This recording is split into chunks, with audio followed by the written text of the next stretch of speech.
Бұл театр дегеннен біздің татарда сол баядеркі болып ойын болдырған екен. Татарым атағым. Мен де солай білесің. Ой, онда бір қота оқырға керек бейді. Ой, оқырға біздің мұсылман ағайынның даушы жетмәс.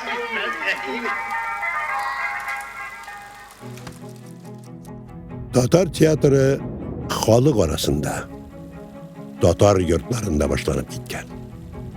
Onun birinci aktörleri, maksus bilimleri de, tecrübeleri de bulmagan adı yigitler hem kızlar, birinci tamaşaçıları, onların dostları hem duanları bulgan. 1906 yılının 22 dekabrinde birinci tapkır Tatar tilinde aşık spektakl koyula. Bu datı Tatar teatrının tuğan kini olarak tarihka kirip kala. Birinci profesyonel tiyatr trupusu 1907 yılının yazında uyuşa. Biz onu Seyyar isim aslında bilemiz. Seyyar köşe birüşe Yıldız mağarasında. Truppa özünün isimine asır boyu tuğırlıklı kalıp ilgize. Bir köp gastrollerge yürüy. Nakmine seyyarliler Rusya'nın köpkine milli tiyatrlarının nigiz saluşları buldular. Eyyaların tırmışa bir kotlanma bulgan. Ama onlar özgerişlerini her vakit jılı karşı alganlar. Sahneden kıyı fikirler bildirgenler. Birinci hatın kız aktrisasının sahnege çıkığından itira.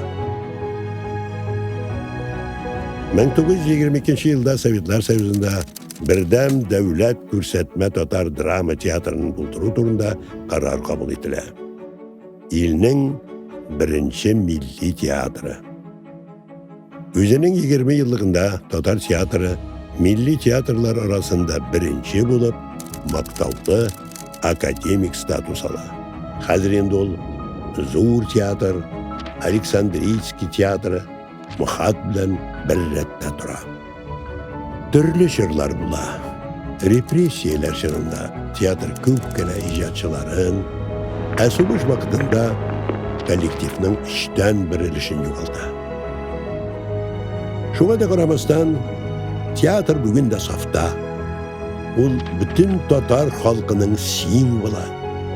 Hem dünyanın barlık Türkü tiyatrların birleştirmişi üzek bulup dura. Köpküne spektakller milletimizin medeni koduna verildi. Bugün biz tiyatrımız üsüşünün yana etap altında durarız. Bizge yana Tatar tiyatrının nindi bulacağın aşıklarga gerek.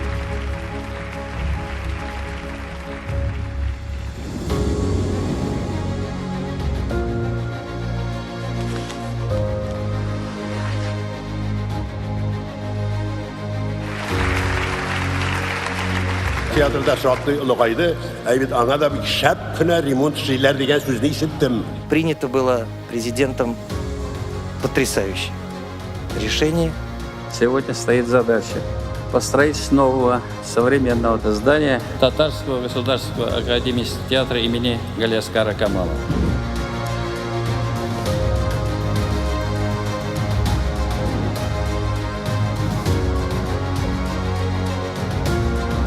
Мы гордимся тем, что сегодня в Казани собрались лучшие архитекторы и специалисты в проектировании не только нашего Татарстана, России, но и других стран мира. Это вызов не только для вас, но и для нас.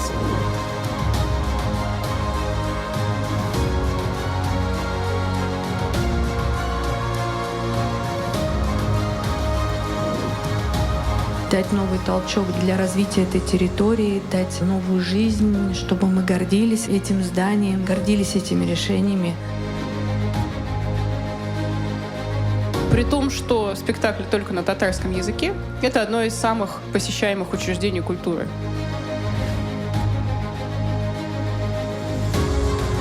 Я надеюсь, что вы вот на кончиках пальцев, что называется, почувствуете, как люди относятся к этому месту. Для людей это очень серьезная часть их идентичности, для многих это очень серьезное переживание. Если смотреть на философию здания, то это душа татарского народа. Вот насколько вы проникнетесь, чем живет народ, да, тем, я думаю, более встроенный, более точный будет и решение по театру.